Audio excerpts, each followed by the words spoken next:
Hi. I just wanted to point out before I get started, the beautiful background that I have here. This is all my wife's doing. My wife is heavily into plants.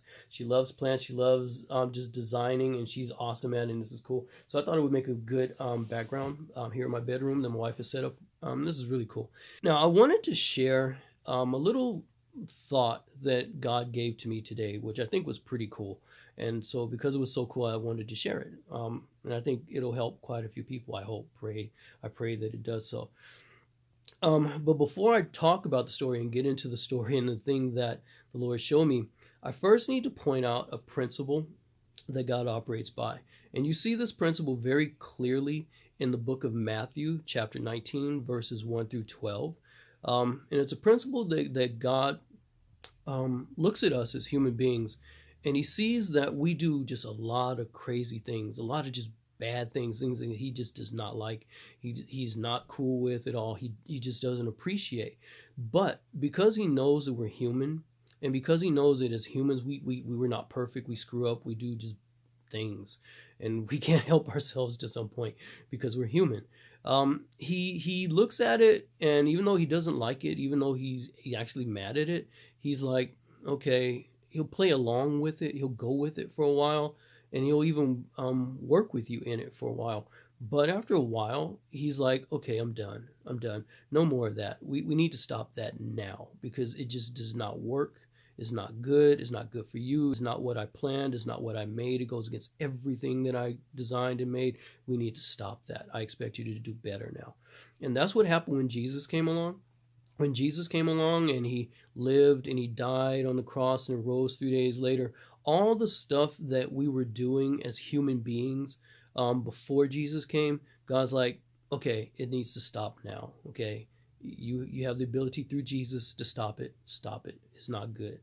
Okay, and the reason why I'm bringing that up is because there's going to be an aspect to the story that I'm going to talk about, that one of those things is going to be there.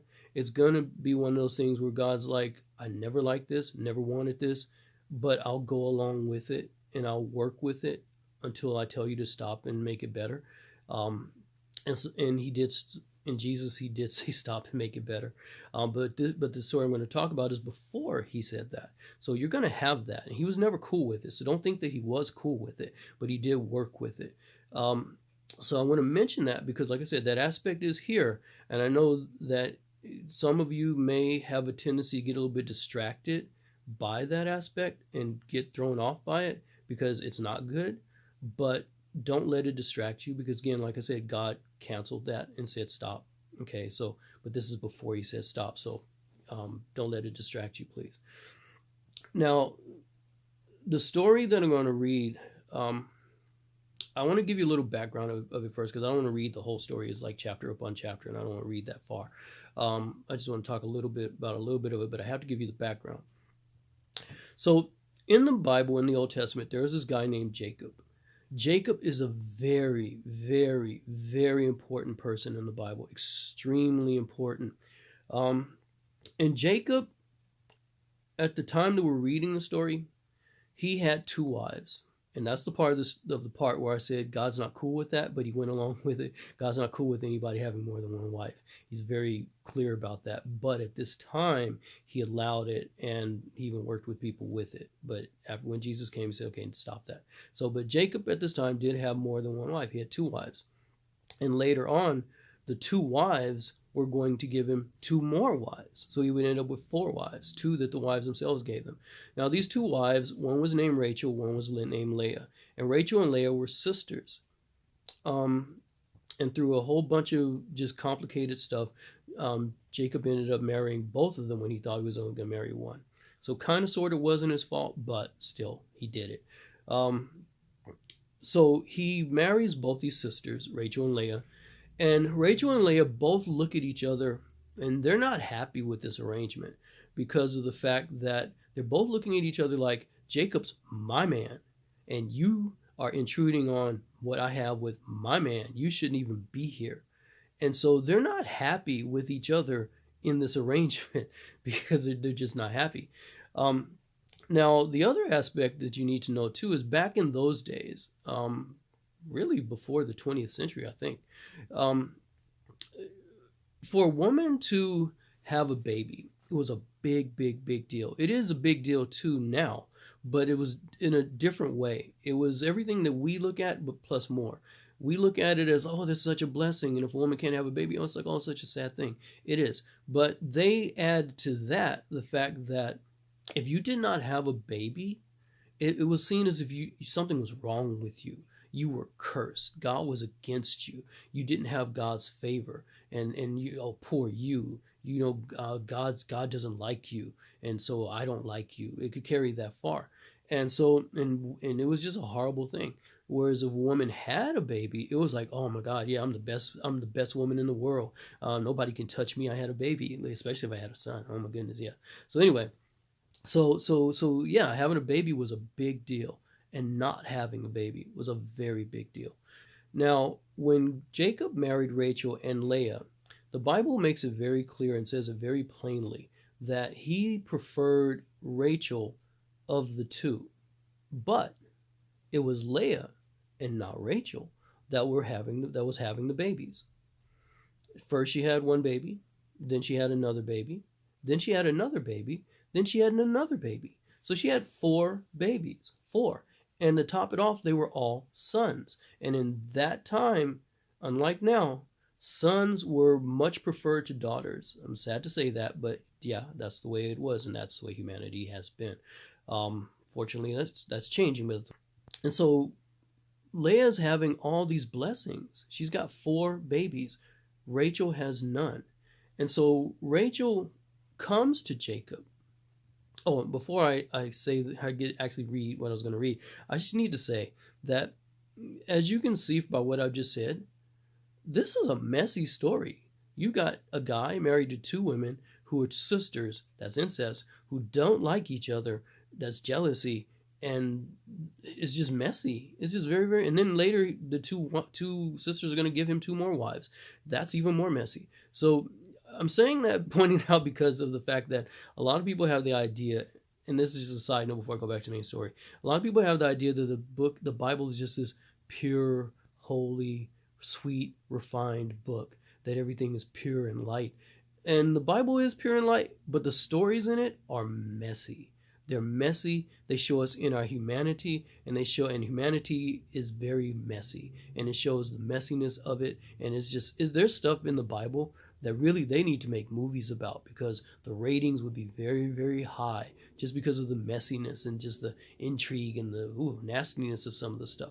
But God always uses even humanity's nastiness to bring out his glory and his blessings to people. So that he's just amazing to be able to do that. But the Bible's a very messy book.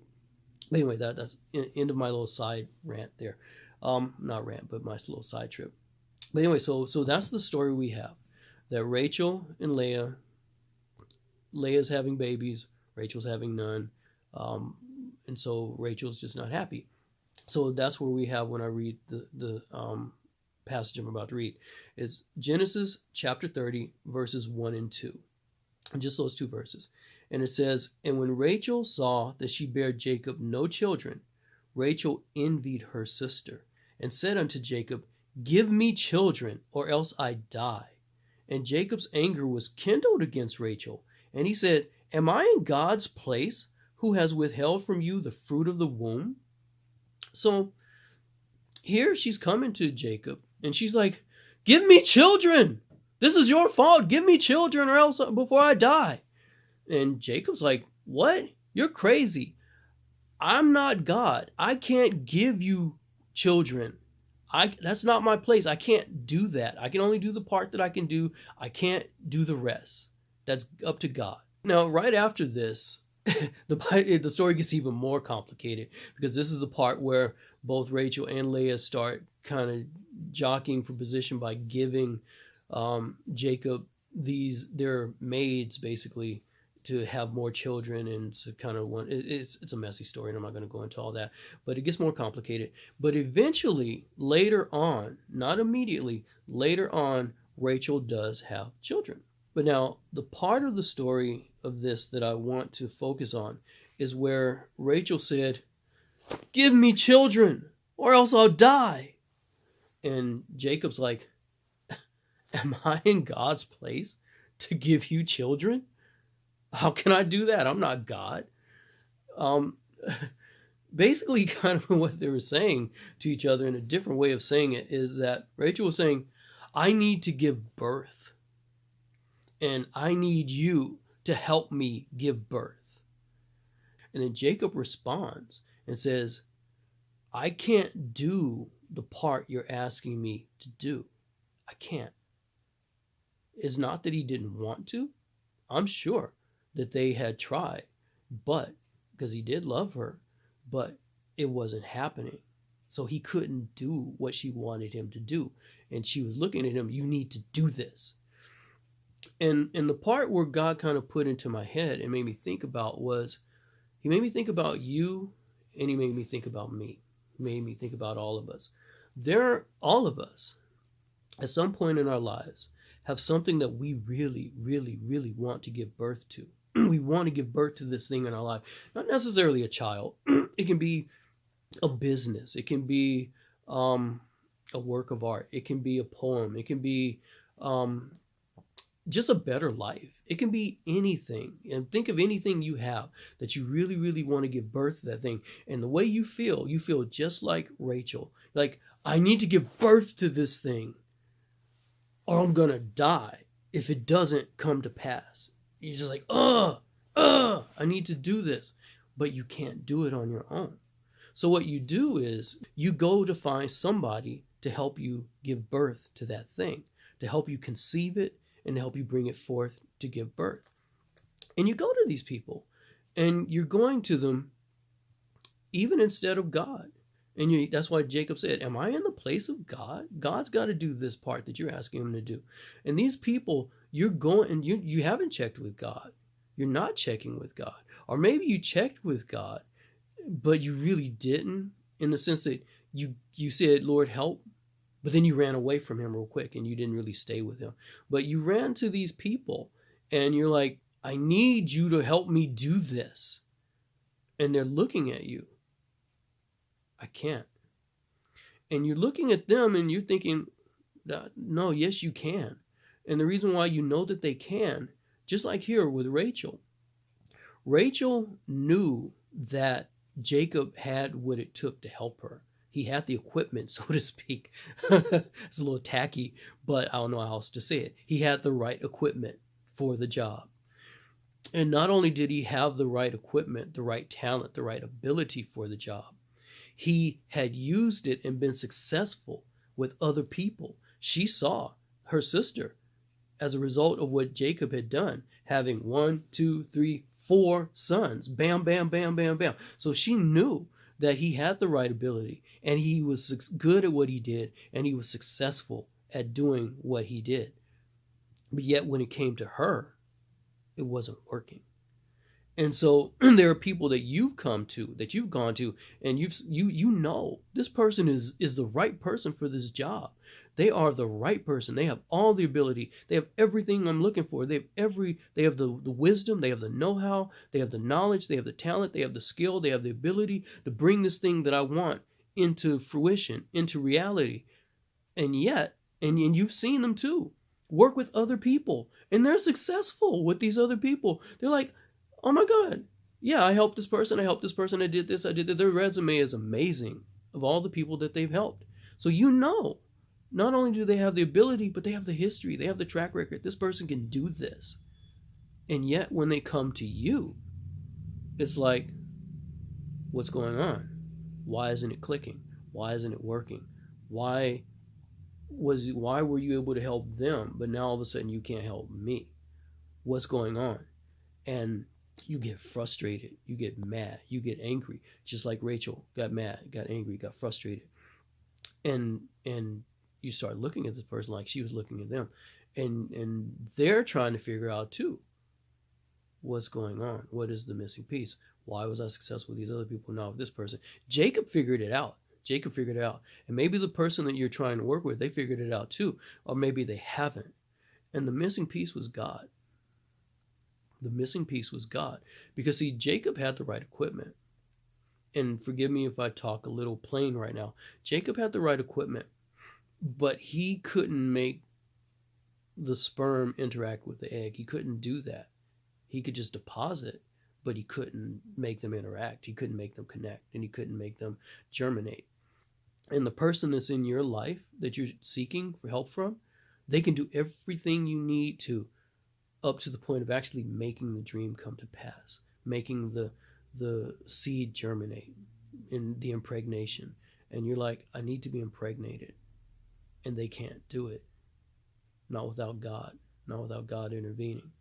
And like I said, later on, a little bit much later on, Jacob was able to impregnate Rachel in God's timing, in God's plan. But it was God who did it. Jacob couldn't do it without God. And if you read the story too, you'll see that Rachel made an acknowledgement of God when she finally did get pregnant. And the thing that I thought about is, and even in my own life, even recently, I can think of the times where I've looked to other people and this person has what I need and it didn't bear fruit. And then went to this other person. This person has what I need and it didn't bear fruit.